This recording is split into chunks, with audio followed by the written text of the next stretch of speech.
Namaskar, everyone. A very good afternoon and welcome. Thank you for joining us for today's webinar. My name is Dr. Sudhir Kumar Chaturvedi, faculty in the Department of Aerospace Engineering. Along with me, we have Dr. Sunil Kumar Khare, Professor and Head Petroleum Engineering and Earth Sciences at University of Petroleum and Energy Studies, UPES, Dehradun. UPES envisions itself as an institution of global standing, which fosters development of professionally competent talent and contributes to the nation building. With such a vision in our mind, we had taken another leap in this journey, where we had started a webinar series that gives us a chance to interact with and hear from the industries some of the most prominent and renowned personalities of all time. As a matter of fact and pride, UPES has conducted over various webinars on various themes and topics in the last couple of months or so, with an active participations in any particular webinar. I would like to quote one Sanskrit sentence, कार्बनिकः यौगिकः आधुनिकः समाजस्य आधारशिला अस्ति. Carbonic यौगिक आधुनिक समाज की आधारशिला है.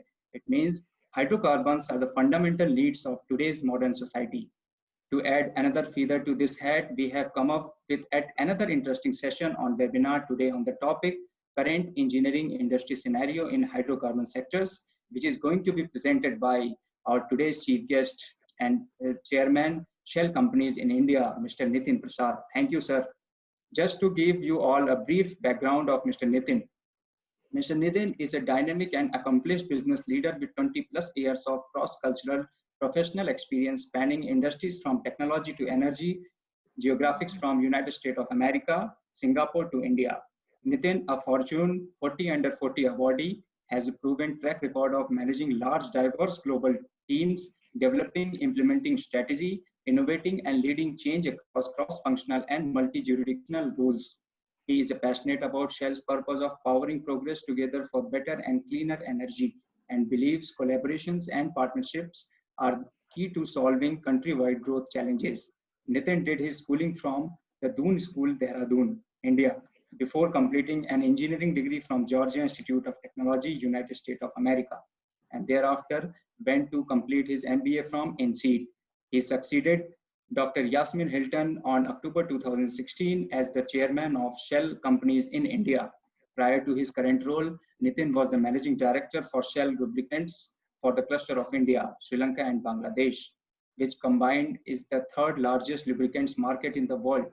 The role was preceded by several other roles in Shell across verticals of strategy, marketing, project delivery, and supply chain in geographics of APME, APACMEA, China, Southeast Asia, and United States of America.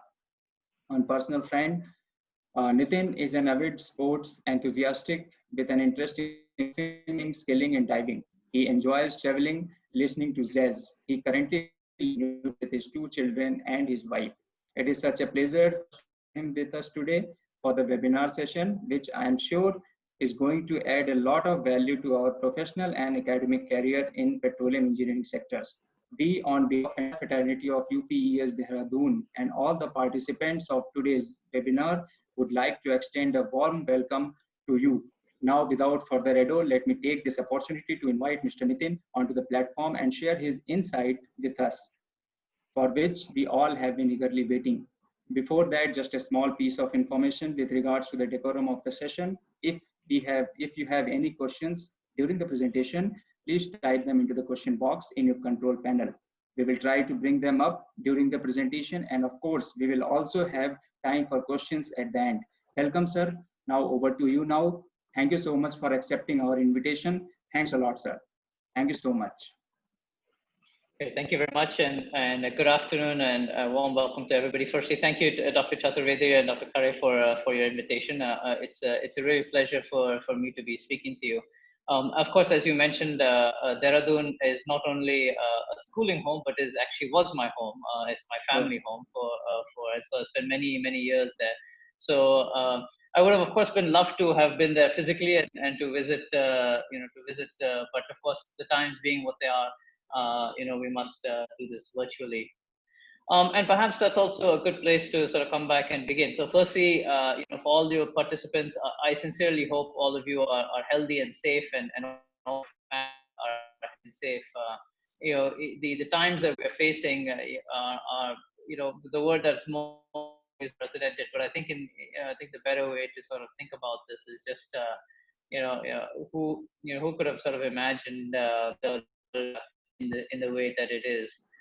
And I think in terms of, I suspect that's also what's on a lot of people's minds as we sort of come back and talk about, the role of hydrocarbons and in a point of view. So let me unwind and talk a little bit about, what actually has been going on over the last couple of years, and then speak a little bit about what has been, with the impact of COVID and the current sort of situations in terms of going forward. And I think that the time to sort of roll back and actually understand all this is, by the way, back in 1870 and 1880. And this is the time when hydrocarbons actually first started to come onto the scene, and the industry started to evolve. And at that point in time, that was when the first discoveries, large-scale discoveries were made, and kerosene was actually the main product of choice. It was so readily available that it was said in Indonesia that crude oil used to just bubble up off the ground. And it was easy to come back and extract, and that was the genesis of many of the large companies that you see today, including Royal Dutch Shell. Well, why mention that particular time frame? It's because it wasn't that much longer that, of course, the cars came on the road, and oil and then subsequently gas became such an integral part of the system going forward.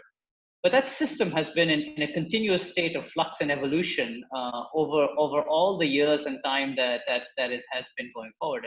And some of that flux and evolution has been long forgotten in terms of what has actually been happening, not just in terms of the relative importance of the various products that's been created with the gasoline engine, with the diesel engines, with the evolution of the motor industry, with airlines, with ATF and jet, and all the various sort of streams that got created.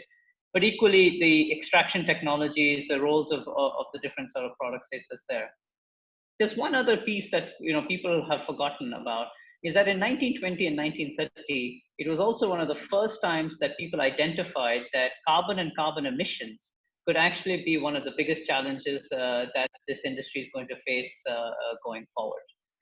And so this journey of a duality of recognizing not only the integral part of hydrocarbons for the economic growth and development of the world, but equally recognizing the implications from an environmental point of view and the carbon emissions point of view is over 100 and 150-year journey that has been going forward.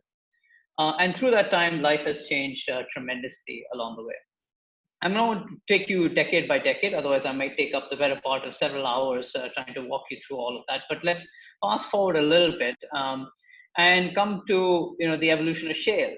And shale, I think, was one of the first cases where you started to see the evolution of capabilities in a new direction. And so just predating that, of course, was the evolution of gas and really transportable gas. So with the creation of LNG and the ability to move gas in an economic sense across the world, that was one of the first major steps that this industry had taken forward to be able to position hydrocarbons in different parts. And that really actually shifted the balance of the energy basket away from what was actually an electricity-based nuclear world to a world that started to take a look at gas and also displacement of coal as fossil fuels in terms of what was going to happen. And the gas industry has grown tremendously since from that point. Shale was, of course, another one of those major evolution and steps going forward, because what it fundamentally changed was the assertion that you needed big, deep pockets, the elephant projects, to be able to come back and make the project viable. Before that point in time, our world used to exist in that we need to have a field that would last 25, 30 years, and we would spend 15, $20 billion onto it, like a Kazakhstan or an Iraq or a Saudi Arabia. And then that would be the way that we would develop our fields. But here comes shale, and the fields last 5 or 10 years, and the cost structures of horizontal drilling and being able to extract and fracking continue to collapse. And so what you found is an industry that was typically went through seismic changes only in 15, 20-year cycles, big FIDs, big projects from a supply side point of view, all of a sudden had a tremendous amount of volatility in the system because you had capacity that could turn off and turn on from a shale point of view in much shorter time frames. And that introduced a new range of capabilities, but also introduced a new dynamics in this particular industry going forward. You combine that with what was largely supposed to be a declining resource, massive shortages across the world, Goldman theory of a $200 oil world, and that was all sort of in the direction that we were going. But of course, technology is technology. Technology solves many of these problems. And none of that actually ever emerged because with the expansion of gas, with the role of shale, we never sort of saw the point where supply started to go out. But what did happen, of course, was that the easy to access fields were started to deplete, many of which have started to now go into decommissioning. So the North Sea, for example, is in a massive round of decommissioning and in decline. And you're seeing many mature fields, going through those particular cycles. So while some of this data is of course quite confidential, but suffice it to say, there are many countries who have started seeing declining reserves and in terms of their particular capabilities going forward. But what that then led to was the creation of the deep water industry. And so the technology evolved itself. And again, you saw that now you can go down 2,000 meters into the ocean, 3,000 meters into the ocean. You can do subsurface. The geology started to, your ability to do seismic data analysis, your ability to do interpretation, all of those started to evolve. So for the Brazil pre-salt, for example, which was a whole area that was written off, all of a sudden emerged because of new technology, new ways of interpreting what we actually had. So that's the state of the industry, the hydrocarbon industry. You had shale, you had gas, and you have deep water and technology creating things like deep water and the pre-salt in Brazil and some of the other opportunities. Yeah? So things are evolving and moving forward on the supply side. Of course, on the demand side, the explosion was massive. We are a 7 billion population on the planet. We will soon be a 9 billion population on the planet by 2050. And if you then play out, the growth of the sheer amount of energy that's needed, I'll just give you India's case in point. India would, in the time frame that we need to go forward, there's about 300 million people today in India who do not have consistent access to energy in any form. We have talked about electrification of every city, and I can tell you a little bit more about that. But suffice it to say, the numbers are roughly correct: 300 million. There will be 300 million more people, so another entire United States in this country by 2050. That's 600 million people who we need to provide energy for, who do not have energy today. And if you then play out the 900 million people who are there today and their access to energy, we consume energy about roughly a sixth lesser than most industrialized nations as it is today. So you do all of this math and it comes back and says that by 2040, our energy system has to go by 3x. So it has to triple the energy basket for India. And we will account for 70%, according to IEA, 70% of the world's energy growth, India by itself. And that assumes that every Indian at an equivalent GDP where US, when the US was in the same state, Europe and Japan were in the same state, that we would be 2 times or 3 times more efficient than they were when they were at this GDP. And there you see the duality, the tri-challenge that we have. We have supply challenge, we have demand challenge, but we also had an efficiency challenge that we need to come back and think about. So then that's where the demand side is continuing to grow. So you see a supply side that has been addressing itself. You see a demand side that has also been growing at rapid pace and is not set to slow down at energy level. The form and nature of the energy is something I'll just come to, which is the next part. At the same point in time, the planet has been heating up. Carbon emissions is a reality. We must acknowledge that. CO2 levels are the highest they have ever been. The temperatures are the highest that they have ever been. And we have clearly gone down the cycle of taking a look at the Paris Accord and suggesting that we must hold temperatures sub 2 degrees and 1.5 degrees. And we only have 12 years, now 11 years left to accomplish this, to make the substantive changes that we need to do to be able to address the challenges that's there. Now, more often than not, this has been phrased as global warming, and I think that was probably a bad phraseology for the longest time, because somebody would come back and say, well, this winter was really cold, so what global warming is happening? And the reality is that what we should have really talked about is actually climate volatility was the problem that was being created. So the frequency of typhoons, the frequency of floods, the frequency of famines, the frequency of deep cold winters, equally the frequency of super hot summers, and the damage that can do to us is exactly the impact of the carbon emissions that's there. I've been in the country now last 8 years. Every year that I've been in the country, there has been a major environmental crisis in this country. You can name them: the Uttaranchal floods, which will be familiar to several of us, the Kerala floods, the Chennai floods, the famine, the droughts, the typhoons that just came through in Orissa. You can go year by year, and I guarantee you will not find a single year where we have not had a major. Now, I don't remember that being the case in the decades that I was growing up in India, that this would be this frequently, that we would be hit again and again and again with environmental disasters. And this is not unique to us. We've already started to forget that last year was the hottest summer for Europe ever recorded, to the point where there was exhaustion and deaths associated in Paris, of all places, because temperatures went up to beyond 45 degrees, which has never been seen before. So you see a planet that is in a carbon emissions world is heating up, and that's a tremendous sort of challenge that's there. Clearly, we all have a role to play, and Shell as an organization has decided that we will be a leader in what we call the energy transition. We must transition the energy basket. We must change it. So as much as the demand side does not go away, because it is absolutely critical to development, it's absolutely critical to people's livelihoods, it's absolutely critical, but for a nation to grow and develop, and for us to meet our aspirations to be a $5 trillion economy, equally, the form of the energy, though, must transition. It must change. We must come back and recognize that it is absolutely important for us to think about emissions and how do we develop the right technology and the right capability to address the emissions challenge.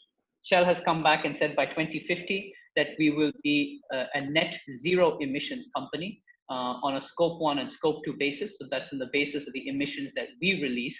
And we have taken the added challenge to also reduce the emissions of our customers who use our products, which is what we call scope 3.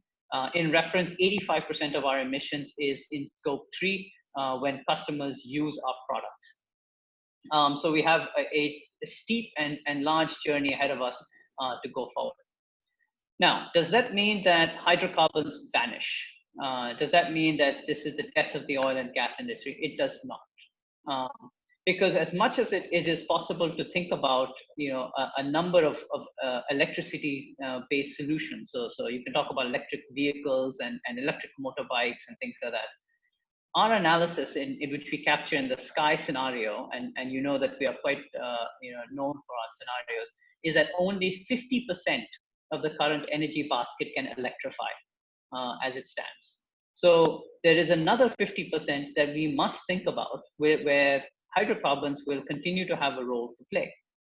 That may be in aviation, that may be in gas, in LNG and heavy duty trucking, or LNG in shipping, that may be in steel, in cement, and basically a number of sectors where electricity and battery technology just simply does not provide the sufficiency from an energy, from a joules point of view, to be able to move the object, or the reliability that's particularly needed. You can imagine, I certainly do not plan to fly in an electric plane anytime soon. Just simply because it requires years and decades worth of testing for us to be able to assume that we can reliably move people around, at 10,000 feet, 20,000 feet in the air. And equally, these are industries where there's combustion, where you need significant heat sources. So today, you cannot make a solar panel without a hydrocarbon, if you really think about it, right? You cannot make silicon without heat to such a high degree, the temperatures that allows for the silicon to be created. You cannot create a windmill without hydrocarbon, because you need those kind of capabilities. So we must recognize that there is a role for hydrocarbons to come back and play going forward. And then this is then about a balance. This is about a transition and a balance, a new balance that has to be created. I do not think that we need to think about this as a cannibalization. I think it talks about, subsector by subsector. There'll be certain flavors that will change, absolutely. But on an energy basket basis, if we are going to go from 7 billion people to 9 billion people, and if we are going to recognize that there are 2 to 3 billion people today across the world who do not have access to energy, and we need to bring them to the same level of prosperity that many of us enjoy, then the reality is that the entire basket of energy has to grow, demand has to grow, and all our solutions has to grow, but albeit they'll grow at different paces. So electricity may grow at a double-digit pace, whereas oil and gas may grow at a single-digit pace, but it will still continue to grow. And the only thing that may change is that the concentration of that energy and the application of that energy may shift, which may mean that the basic configuration of our refineries, our products, may shift towards other sectors and concentrate in different spaces. And you're already starting to see some of those statements. I won't mention my competitors, but some of them have already started to talk about where we will only have ATF and chemicals now. So aviation fuels and chemicals may be the only future that we see forward. And some other competitors are coming in and taking different views on those particular spaces. But so you're seeing an industry that is all looking for a changing of how we are structured to go forward. Equally, what we must recognize is that the industry must from a hydrocarbon extraction point of view, continue to evolve and continue to become lower and cheaper, lower cost and cheaper as we go forward. So as these tensions continue to get played out, the days of trying to do big capital investments over a decade, trying to build out a project, do the exploration, and to create those fields, as I mentioned to you, those days are going to be challenged for everybody going forward, because we must be able to extract these products in a faster way, in a more flexible way, in a cheaper way, going forward. And that, of course, leads itself very much to the pace of digitalization in the industry. And this is, one of the things that you will see, I think, rapidly sort of change as we go forward. So that brings us to where we were just last year in terms of the various tensions that were being played out as an industry, the various things that we need to think about. And those are equally apparent in India as they are over the world. What did COVID do? I mean, COVID, of course, is a short-term effect, but may have medium-term implications. And that's I think, the way that we need to deal about it. So in the short term, of course, it wiped out demand. And of course caused a tremendous amount of this to fall off. The industry, of course, continued to go forward despite the news that you heard about a negative oil price. I mean, that had more to do with a trading structure and fluctuations than it has to do with something systemic. It is not the case where you had every single field shut in. And I know I'm talking to industry experts, so you understand that shutting in a field is a non-trivial task, but we did not need to shut in fields. Most of the world did not need to shut in fields. We needed to slow down production, and whatever was done was done. Equally, people found alternates to store and put the product away as we went forward. So there was not a major sort of impact on that particular side of the house.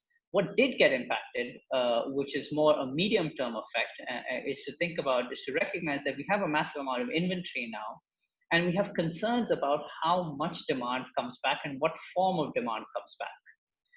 Because the virus, we've just been trying to flatten the curve right now. We haven't yet found a solution for the virus. And the reality is that, you can see projections that suggest that we may have to live for the virus for another 18 months up to maybe 5 years. Until a number of different things. I don't want to make this a COVID conversation, but the implications are absolutely there.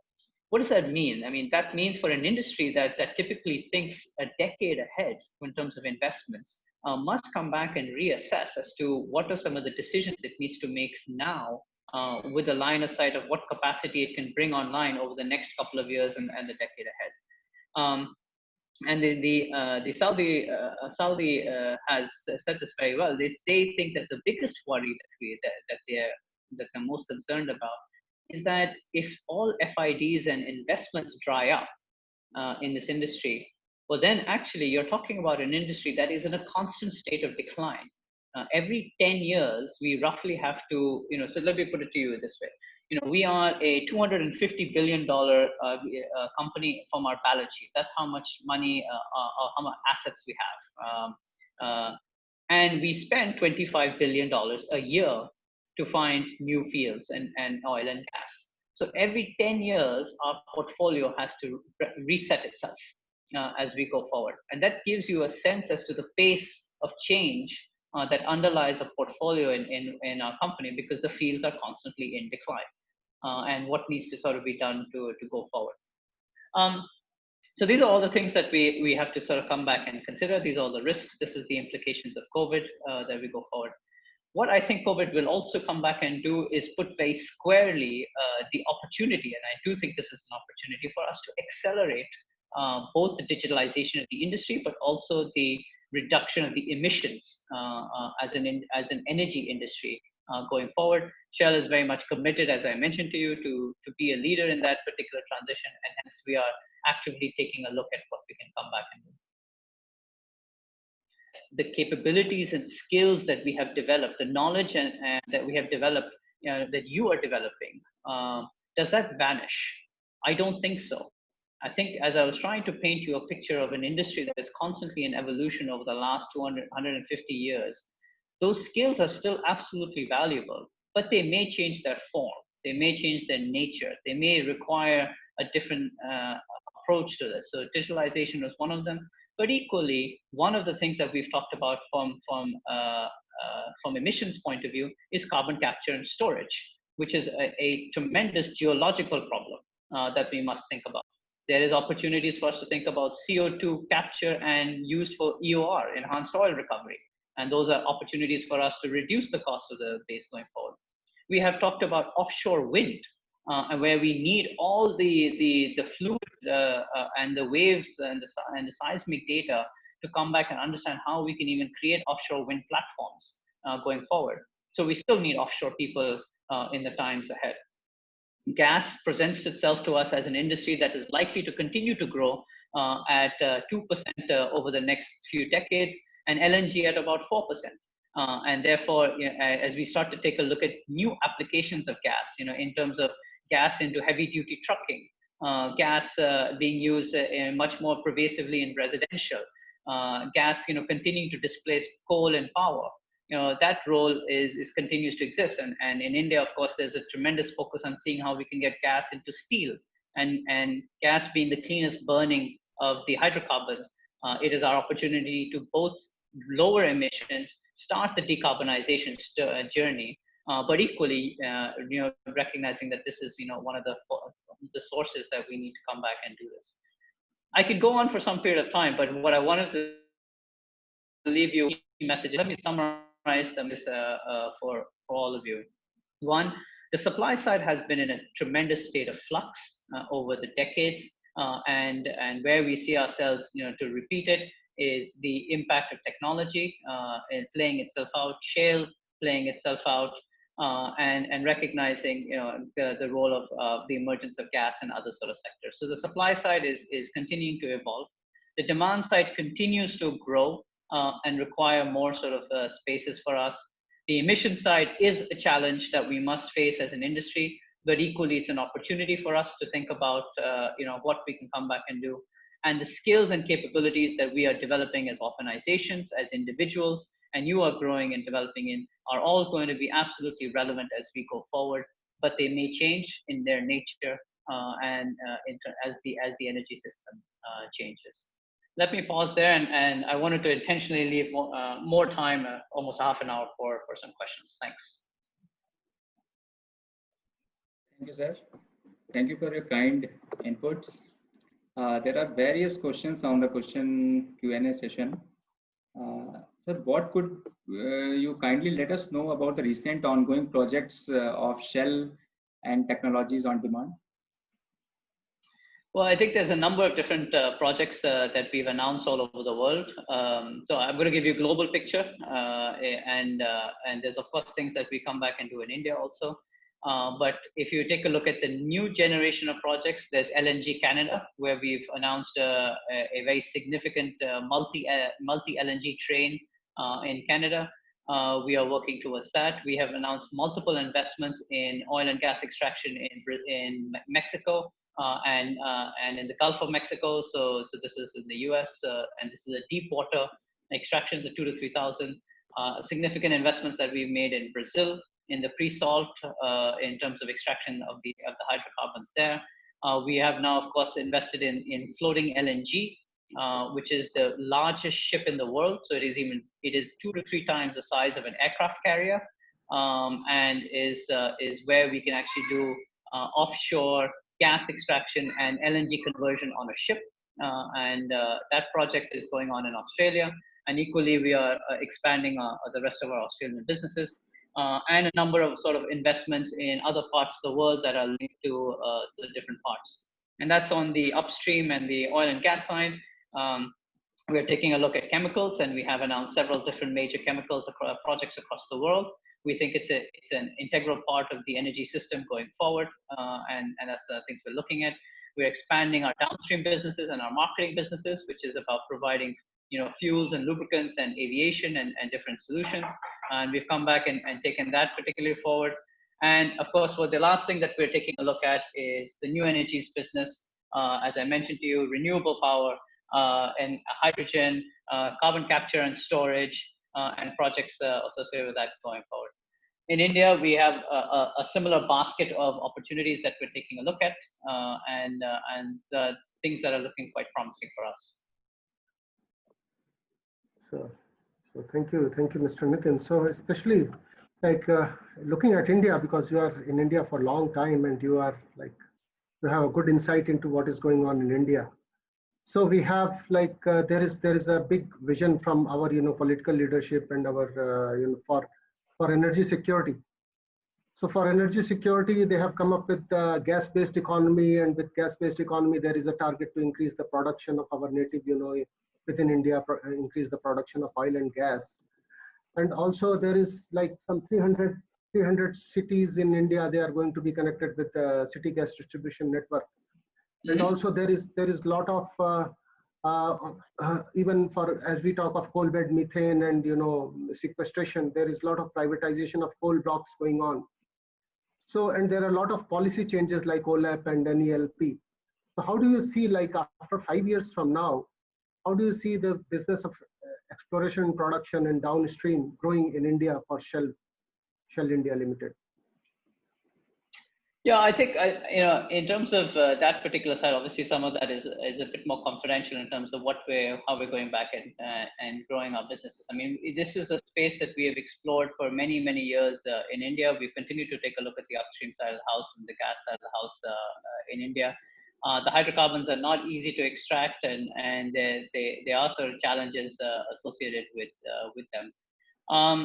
So I personally think that in terms of some of the areas that we are sort of interested in, we continue to be interested in different fields, but recognizing that all of these things have to stack up to the opportunities that we may have in other areas and geographical areas. And this is where I think is the opportunity that would be for the young talent that are on this call, and for the different companies that play over here. We must make it easier and more economical for us to extract the hydrocarbons that are available in India. They are not easy to extract. They are more expensive. But we also suggest that we have jugaad. We are frugal. So we have to find and discover and innovate our way to be able to make these extraction of these hydrocarbons much more economical than they are.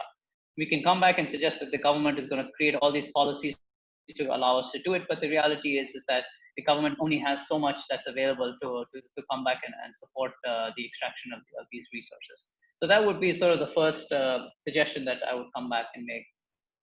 Two, I think as we have existing fields, you know, these fields themselves, we must do more with them. And the deployment of cutting edge enhanced oil and gas enhanced oil recovery technologies, and recognizing, you know, how we can monetize the existing assets that we have, you know, above the surface and below the surface. All of these things also has to be part of the discussion and going forward. I think we are not yet even at the tip of the iceberg, if you will, in terms of deploying some of the most cutting edge capability to extract the oil and gas resources that we have. So we have to make the best of the resources that are available and can be extracted going forward. And I think the last piece is data is everything in this business. And of course, good data and interpretation of the data is what makes these businesses survive, especially in the exploration stage. And the reality is that we do not have great data for all of, you know, we have a national data repository, but we do not have great data. You know, the data quality has to improve. There must be more data available. And equally, our opportunity exists to, as a country, to come back and say, how can we provide more analysis of that data and deploy things like machine learning and AI to be able to come back and look at the data and recognize where some other opportunities may come back and exist. So I think these are the areas where Indian hydrocarbon industry must come back and focus along the way to be able to really position itself to be competitive in the world context. Yeah, right.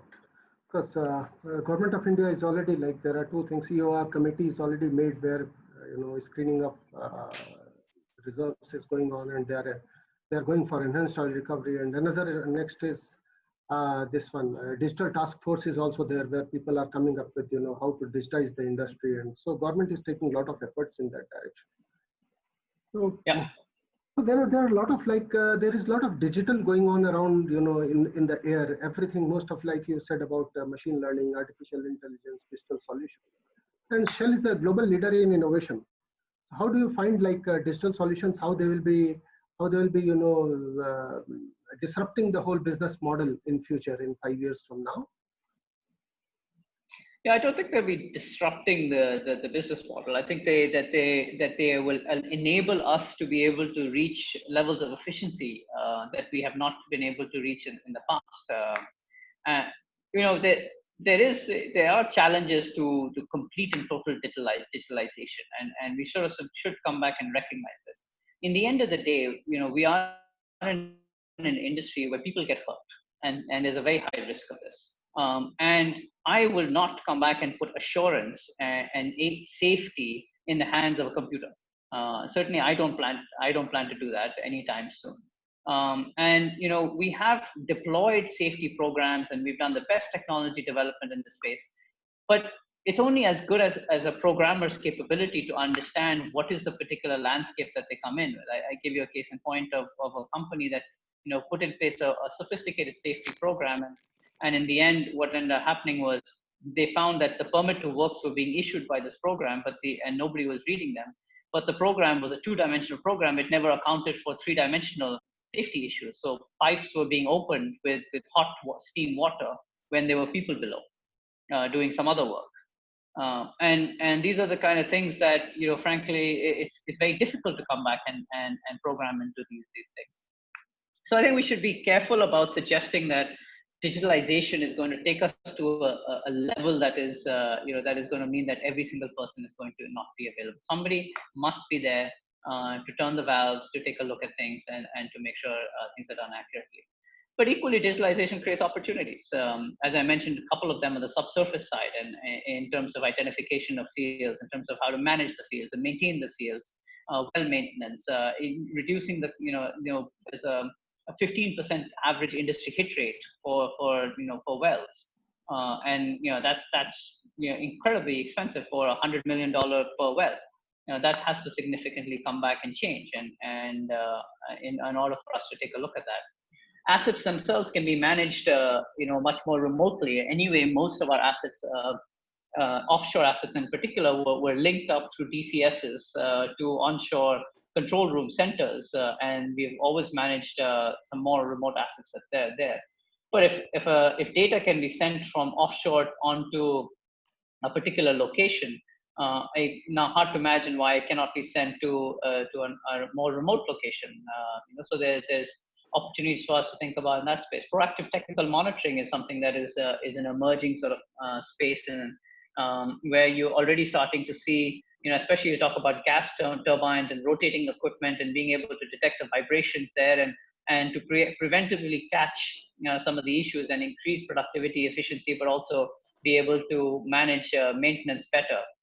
You're already seeing a significant value boost in terms of that particular side of the capability. So I think there's a very large role for digitalization to play. But equally, I think it's not going to come back, and disruptive is not the word I would use for it. I'm really looking for it to be incredibly complementarity to what we're doing, and really help us sort of become much more efficient. Thank you, sir. Sir, as you mentioned, Shell spends significant amount in searching for new fields, but given the decline in the availability of the new field, how is the Shell evolving to find the same in the more effective manner? Yeah, I think so. The same things. I think so. Digital tools are helping. We have always invested significantly in capability, in seismic data interpretation, in developing the geological skills, and be able to do data interpretation in different ways. All different sort of spaces where we have invested in people and assets and capability and technology to be able to do that. And of course, we have seen tremendous progress. We have seen that we've been able to, for example, borrow technology, ultrasound, sonic technology out of medical equipment and be able to use and that as another form of testing some of the flows of a particular field and be able to understand, what is the correct points to dig our wells, because that's where the best pressure profiles are going to exist. So there's things like that have been done and will continue to be done to continue to evolve the capabilities going forward. So many different things in that particular space. Also, as I mentioned to you, this is about deep water. So going from, the previous theoretical limits were, 500 meters, 1,000 meters, 2,000 meters. Now we're talking 3,000 meters, and people are talking more than 3,000 meters. And to operate equipment, below 3,000 meters in the ocean bed, and then to be able to extract and do it safely without sort of, taking any undue risks. I mean, those are significant technological challenges that we've been investing in terms of the capability. There's other things, there's also how do you utilize some of the products and things that are created. So one is efficiency, one is the other utilization. We invested significantly in gas to liquids technology. So how do you convert gas to liquid hydrocarbons and be able to utilize them? And we did this in Qatar in partnership with QP. And again, using the Fischer-Tropsch process, it was an incredible sort of step forward in technological capability, because it allows you to utilize a resource that has 200, 300 years worth of availability in gas with a more scarce and replace a more scarce resource, which is liquid hydrocarbons. And in the journey, you end up with cleaner burning, more efficient, less polluting liquids. So it was other technological changes that we're going through. Sir, where do you see oil industry down the line of 5 to 10 years from now? Well, I think it's going to be quite a transformed industry, and it's an industry that is going to continue to grow, but it's likely to consolidate to a few different areas. It is going to be an industry that is going to have to deeply deploy technology and really look at how cost effective it is and how it can run the most efficiently it can. It'll also be an industry, especially gas, that is going to be a critical part of the energy transition and the decarbonization of the world going forward. And those are all the areas that we must think about. So, sir, like another question we have, what has been the impact on the recent price fall in gas industries and its upcoming future? Yeah, I mean, I think it goes back to several different things that I mentioned. So one is if it's a spot fall, then these are cycles that everybody goes through, and it's not a particular issue, but also it creates opportunities to displace some of the other alternate fuels in different applications. So today, gas-based electricity is cheaper than coal-based electricity in India.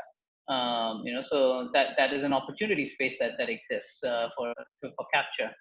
Certainly, the differential between gas and diesel, gas-based vehicles and mobility and diesel is substantive, and so that's another opportunity space that gets created. And those are things that are probably more available for the short to medium term, and hence you see a number of companies sort of taking advantage of that particular opportunity. And those are more the application space. The bigger sort of concern is back to the demand side, as the supply side, and taking FIDs. And this is where a number of the larger companies and the countries, Australia, Qatar, Russia, everyone is sort of taking a look at this and saying, is this a sustained price level? Because if it is, then it makes the FIDs for the investment decisions for some of the fields extraction a lot more challenging. And that the jury is out. Different people will have different perspectives on how long this is going to last, and what are the implications of that particular side of it. So I at this point in time, I don't think that we're seeing much sort of bubbles or significant sort of concern. And this again is back to the shale effect and how much shale has sort of created the ability to turn on and turn off capacity. And be able to be much more nimble in investment decisions. That you have to see a substantive sort of changes and sustained changes over many years before you see major sort of changes in approach and strategy. Nice, sir. Sir, do you feel that downstream products like lubricants, petrochemicals are formed through the crude oil extraction have substitutes from any other sources, any other hydrocarbon sources? Some do, some don't. So obviously, I talked about gas being a clear substitute, and from gas we've been able to make diesel, we've been able to make gasoline, we've been able to make lubricants from gas. So clearly, that's the GTL technology that's available in Qatar, and is a clear sort of viable substitute. Clearly, India is focused quite a bit on coal to methanol, coal gasification. And are looking sort of other sort of conversion technologies. Bio has been discussed many times over, and it's very interesting to us. So we have technology in Bangalore where we are converting municipal waste into gasoline and diesel and jet that meets Euro 6 specifications or PS6 specifications. And equally, we have technology. We know how to convert, things like agricultural waste to gas in bio CNG. So I think there is an X to X type capability that is largely sort of been developed. You can think about generally massive hydrocarbon. You can think about creating hydrocarbon chains. The chemicals, the chemistry, the catalysis, all these sort of capabilities exist to be able to do it. The larger questions that come up on these ones is quite simple. Are you on energy? Are you balanced or not balanced? So have you consumed more to create less? And if that's the case, then there was an ineffective use of the energy that's particularly there. And of course, you couple that with have you produced more emissions by doing it from this particular approach? Because then that is again a worse capability to have developed. So the yield of these conversion technologies and the emissions of these conversion technologies are typically the two sort of major sort of stumbling blocks in terms of the viability. And then, of course, it's generally just the economic viability and the scaling of those technologies. Sure, sir. Sir, like Shell also operates in aviation field. So there is one question. Could you elaborate us a little about opportunities for the aerospace engineers in Shell Aviation? Yeah, I'm not sure we have too many, to be honest, with about that side of it. We certainly have spent some time. We're happy to provide some of the fuels associated with this, Okay. and we're happy to come back and help. But I'm not entirely sure that we use some of those capabilities. I will sort of say this, so as in my background, so I'm not a chemical engineer. I'm actually an electrical engineer, an electrical engineer who, found his way into semiconductors in the Silicon Valley, and did that for many years. And I'm a patent holder. I have 10, 12 patents, so I knew what I was doing in electrical. And then since that, have found my way into an oil and gas industry, where I've also worked in the chemical side of the business. I worked in the lubricant side of the business, and cut across different other parts of the business. So I think the reality is that there is a space for people of different disciplines in all the different companies. So I'm not going to come back and tell you that I don't have a need for aerospace engineers. Absolutely, we need engineers of all kinds. And some of the people who are on my direct team are people who worked with GE in some of the aeronautical divisions that are there, and the aviation association divisions that are there, who have come in and now working on rotating equipment in Shell. So some of the dynamics are not that different, and they're translatable into these sectors. So I think there is going to be a role for that's there, but can I point to you exactly where and how? Not exactly very clear to me, but we're certainly not sending anybody to space anytime soon. Sure.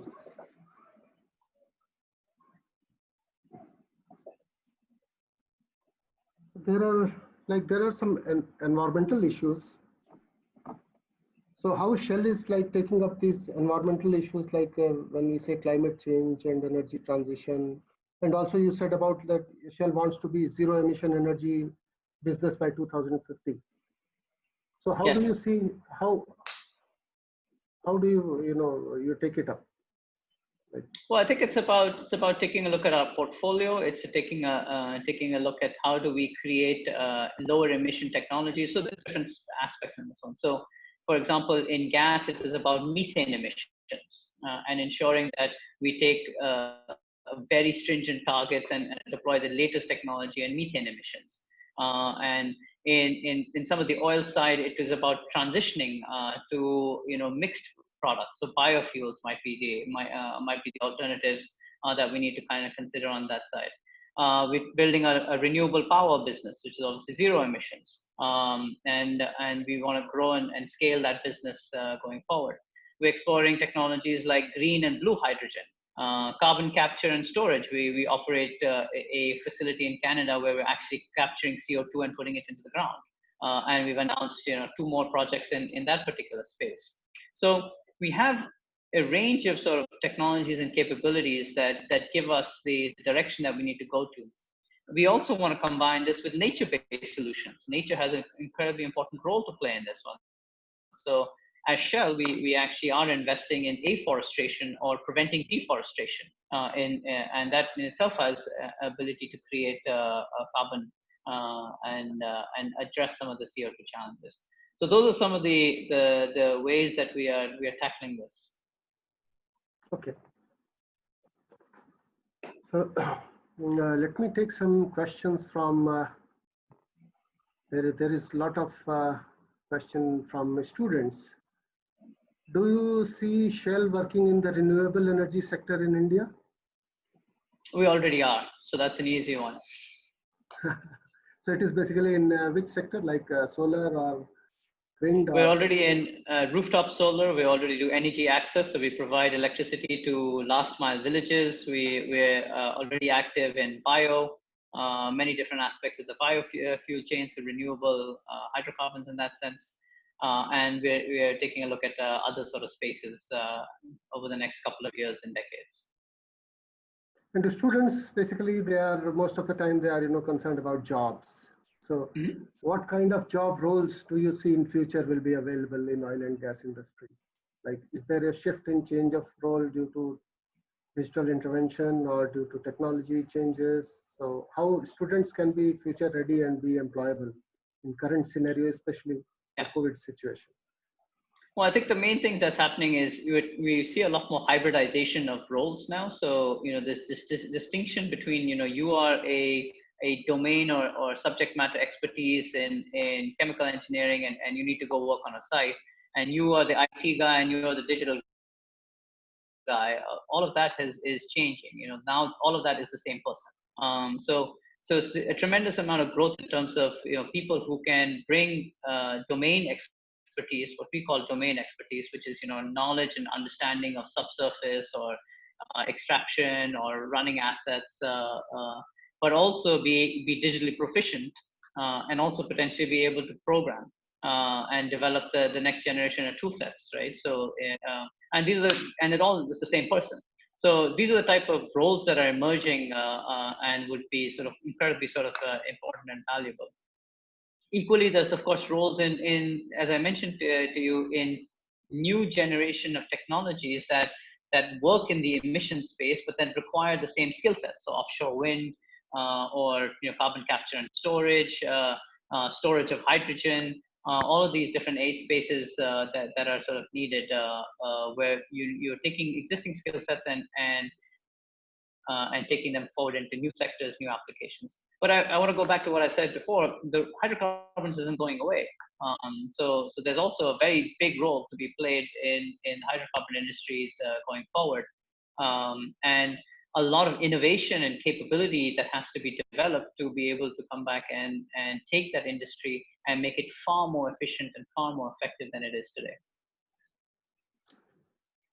There is another question. Do you feel that the downstream products like lubricants, petrochemicals, etc., formed through crude oil extraction have substitutes from other sources? So basically, probably Anirudh is asking about bio substitution or something. Yeah, I think Dr. Chaturvedi already asked me this question and I just answered it. So yes, so the answer is, I'll just repeat again. Yes, absolutely, and we've demonstrated many of those alternatives.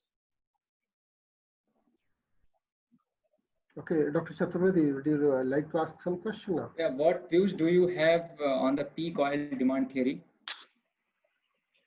Well, the peak oil demand theory is, so one is whether it's a price one or a value one or it's a volume one. I mean, so the first thing you have to define is what is peaking?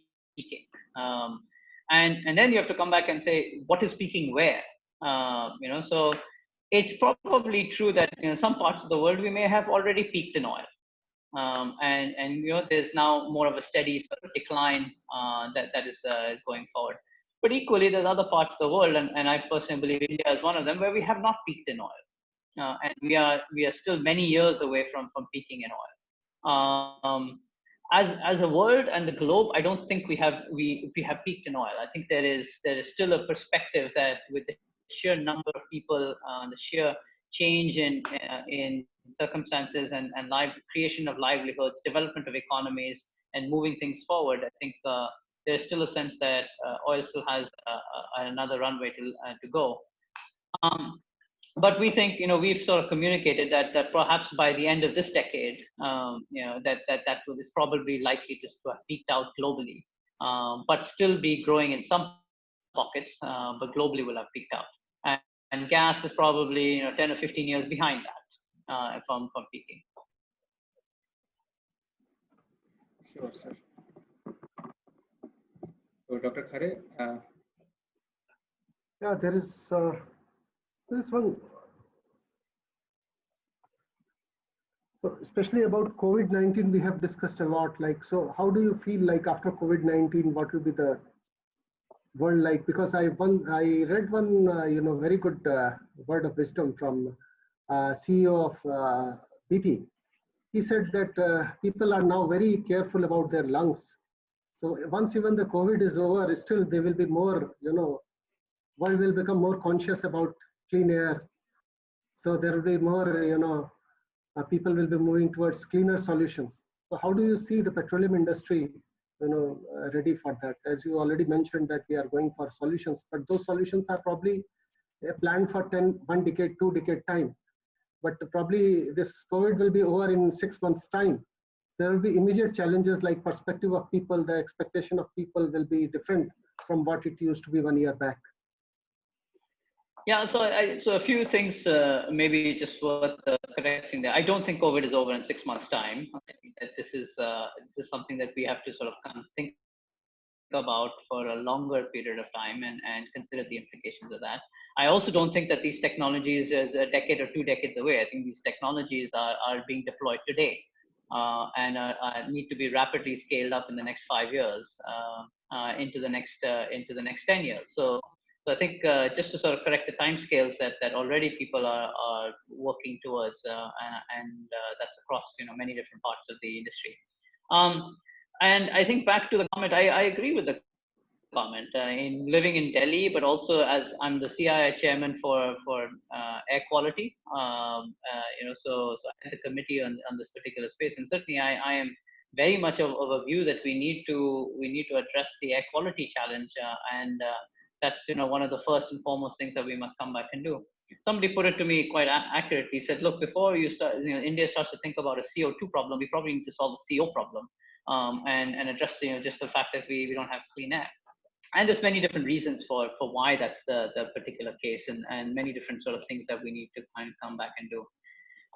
So I think that absolutely people are going to focus on air and having breathed clean air for the first time in a long time in Delhi over a span of several months.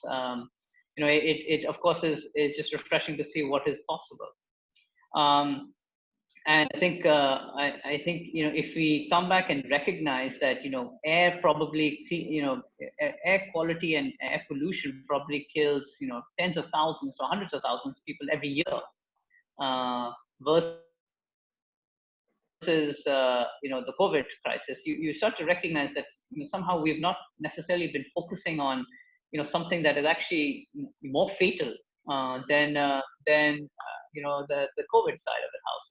And you come back and say, why is that? And probably, and more than likely, it is because it's who's dying is the problem. And sorry to be morose about this, but the reality of this entire thing is that the people, who could afford air quality are the people who are making some of this decisions. I mean, they're able to come back and live somewhere else or put purifiers or do other things. So the people impacted were not the decision makers and the influential people. The people impacted were all different parts. I've spoken to farmers in some of these crop fields, and they tell me that 50-60% of their village has respiratory problems. So they know what the problem is of crop burning, but it is still the most economical solution for them. Whereas of COVID, of course, there's no selection. There's no you could be anybody, right? And therefore we're all worried about it. So I'm sorry to be so blunt about this entire thing. So my challenge is very much to make sure that people recognize that air also impacts all of us. It doesn't matter who you are and how affluent you are, and even if you can go and buy all these different air purifiers, the reality is that it is still going to impact you because you still have to step out of the house.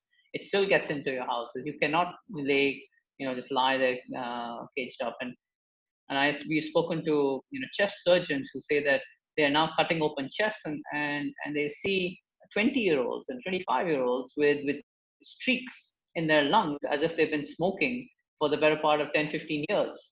And this is all due to air pollution. This is a non-smoker.